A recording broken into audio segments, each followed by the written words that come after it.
Бұл сабақта біз үй жұмысына берілген есептерді қалай шығару керек, соны көрсететін боламыз. Өздеріңіз шығарып көрдіңіздер, енді дұрыс па, дұрыс емес па, оны қандай басқа жолмен шығардыңыздар ма, жоқ дәл осы біздің жолымызбен шығардыңыз ба, оны осы видеодан көре аласыздар. Ал енді есепті шығарып бастайық. Бірінші есебіміз мотоциклші берілген.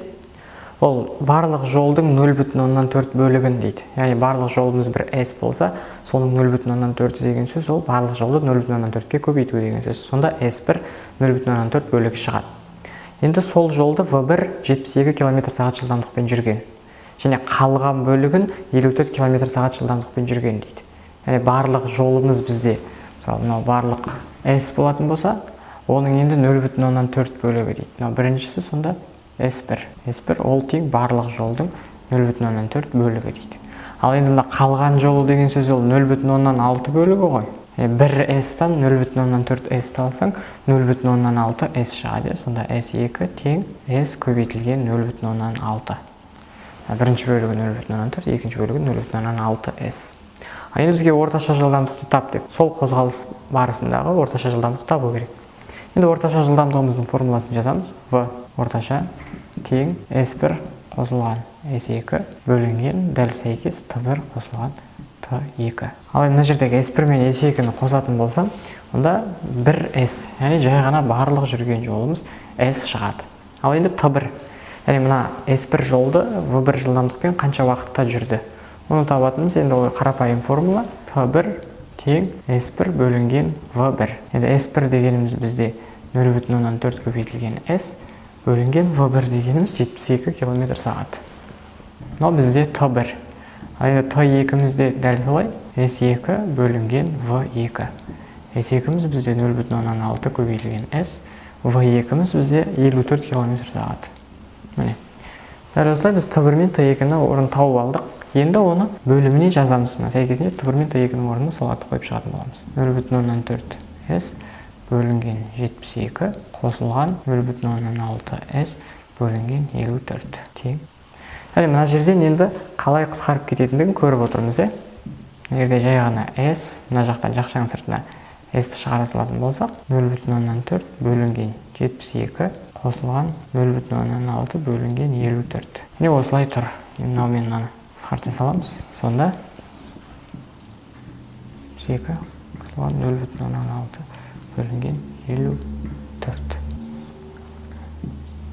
Ал енді мына жерге ортақ бөлім орындайтын болсақ, енді мына жерде 72-ден 0,4, 54-ден 0,6 болып тұр. Енді мынаны бір басқаша бір асықпай, калькулятор ештеңе қолданбай орындап көрейік. Мына жерде 9-дан 1-ді жақшаның сыртына шығарайын. Сонда мынаның ішінде не қалады? 9-дан 1 шығып кетсе, 8 9 72, яғни 0,4, 72, 8 қалады. Қосылған 6 9 54, үстінде 0,6.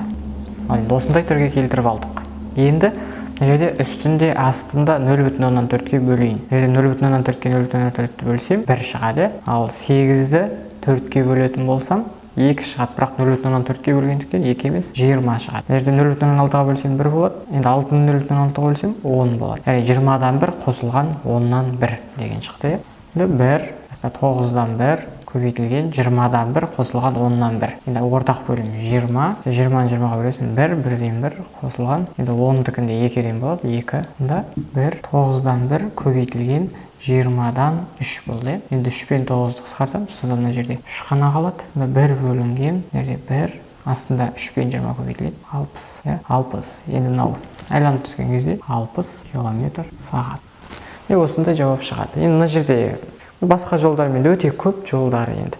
0,4-тің өзін 10-нан 4 деп алып, бірден ана күйге өтіп кетуге болады деп, бірақ жай енді қызық болсын деп көрсетіп тұрғаным. Осымен енді бірінші есепті бітірдік. Енді келесі есепке көшеміз. Енді қарайтын есебіміз моторлы қайық берілген. Екі бекеттің арасы 100 км екен. Сол бекеттердің арасын ол өзен ағысының бағытымен 4 сағатта жүреді екен да, өзенге қарсы жүрсе 10 сағатта жүреді екен. Өзен ағысы кедергі жасайтын болғандықтан ұзағырақ жүреді. Ал мына жерде көмектескендіктен тезірек жүріп кетті. Бізге моторлы қайықтың өзінің жүре алатын өзенмен салыстырғандағы жылдамдығын тап дейді, және өзен ағысының жылдамдығын тап дейді. Ал шығарып бастаймыз енді. Бізде мынау екі бекеттің арасы. Бұл S, S тең 100 км. Енді осыда өзен былай қарай бір U деген жылдамдықпен ағып жатыр. Басында осылай қарай шыққан кезде v. v яғни осылай өзен ағысымен бағыттас болған кезде ол қаттырақ жүреді, яғни жылдамдықтар қосылады деді. Сонда s тең vt, бірақ v-ның орнына v-ны қоймаймыз, v қосылған u-ды қоямыз. Сонда өзен ағысының бағытымен тезірек жүрді дейді t1 уақытта. Ал өзен ағысына қарама-қарсы жүрген кезде жылдамдықтар азаяды. s тең v минус u көбейтілген t2. Яғни t2 10 сағатта. Енді мына жердегі s пен s тең, өйткені ол барған кездегі s те, қайтқан кездегі s те, ол бәрібір бір-біріне тең. Ал енді s пен t1-лерді орнына қоя салайық мына жерден. S дегеніміз 100 тең v қосылған u тең көбейтілген v қосылған u көбейтілген t1-іміз 4. 4-ті қоямыз. Енді бұл жерден не шықты? Бұл жерден v қосылған u, яғни мына 4-ті мен былай қарай бөліп жіберетін болсам, онда 100 бөлінген 4 тең 25. 25. Сонда екеуінің жылдамдықтарын қоссақ 25 шығады екен. Ал енді мына жерден дәл сол амалды қайтадан орындайық. Мына жерде арақашықтық ол бәрібір 100 v минус u көбейтілген, мына жерде бірақ 10 сағат жүрген, 10. Енді бұл жерде де дәл солай бөліп жіберетін болсақ 100-ді 10-ға. Онда v минус u тең 10 болып қалады екен. Енді біз мына жерден не көріп отырмыз? v плюс u тең 25, v минус u тең 10. Енді бұл алдындағы есептерде көрсеткендей жүйе құрамыз. Яғни мынаның өзі бір жүйе болып тұр. Жүйе теңдеу, енді екі тал айнымалы, екі тал теңдеу бар, яғни шығады деген сөз. Енді бізге қайсысын бірінші табайық? V-ны бірінші тапқымыз келсе, онда біз екі теңдеуді бір-біріне қоса салайық. Сол кезде v-лар жоғалмайды. V-ға v-ны қосатын болсақ, 2v. Ал енді плюс u-ға минус u-ды қосатын болсақ, онда u минус u 0 болып кетеді. Енді қосамыз, сонда 25-ке 10-ды. Онда тең 35. Сонда v тең 35 бөлінген 2. Бұл тең қанша? 17,5. 17,5 км сағат екен. Енді мына жердегі v-ны алып, мына орынға қоя саламыз. Сонда мына жерде 17,5 шығады. Мына жерде u-ды табу керек. Мына v-ны ары қарай өткізе саламыз да, 25-тен 17,5-ті аламыз. Сонда u тең 7,5 км сағат шығады. 7,5 км сағат, мына 17,5 км сағат. Енді тексеріп көрейік. 17,5 сағат мына жерге қойдық, 7,5-ті мына жерге қойдық. Сонда 17,5-тен 7,5-ті алатын болсаң, 10 км сағат. Яғни біз екеуін де тауып тастадық. Мына есепте енді дене берілген. Дене жолдың бірінші жартысында дейді. Яғни S1, S бөлінген 2-де. Яғни барлық жол S болса, соның жартысын, бірінші жартысын V1 жылдамдықпен жүрді. Яғни V1 дегеніміз ол бір V жылдамдықпен жүрді деп беріліп тұр, өздерің көріп отырсыңдар. V жылдамдықпен S бөлінген 2-ні жүріпті. Одан кейін қалған жартысын дейді. Енді қалған жартысы да ол S бөлінген 2 ғой. Оны 5 V жылдамдықпен жүрді дейді. Яғни басында V-мен жүрсе, одан 5 есе тезірек жүрді дейді. Сосын ол жүріп кетті ғой солай. Соның орташа жылдамдығын есептесе 36 км сағат болыпты орташа жылдамдығы.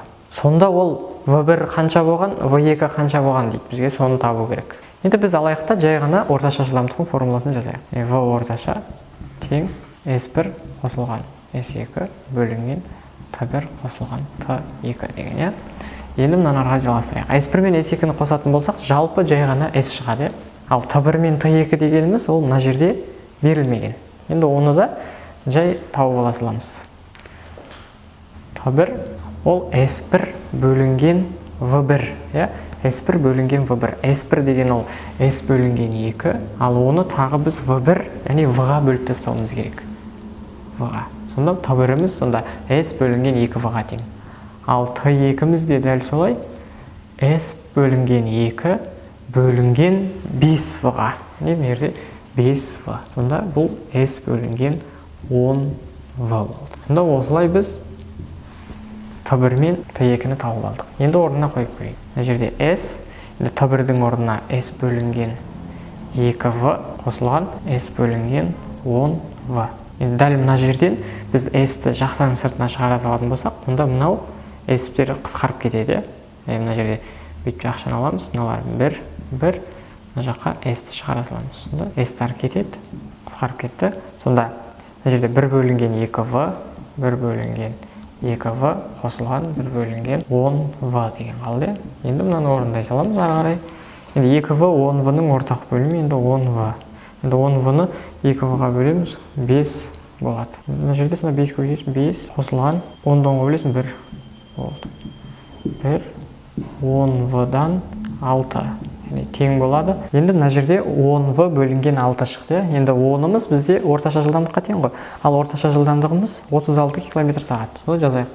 36 тең болып тұр 10v бөлінген 6. Сонда мен мына жерден 10v-ны табатын болсақ, 10v тең болады 36 көбейтілген 6. 6 алтын 36, 3 18, 21. 216 шықты. Сонда v тең 21,6 км/сағат екен. Сонда v-ны осылай тауып алдық. Енді мына v-ны алып, мына сәйкес орындарына қоя беретін болсақ, сонда v1-іміз v-ға тең дейді. Онда 21,6-ға тең. Ал v2-іміз сонда 21,6-ны 5-ке көбейткенге тең. Сонда өстіп орындарына қойып шығарсақ болады. Енді ананы ары қарай есептеуді оны көрсетпей ақ қояйын. Оны өздерің есептеп ала саласыңдар. Ол түсінікті.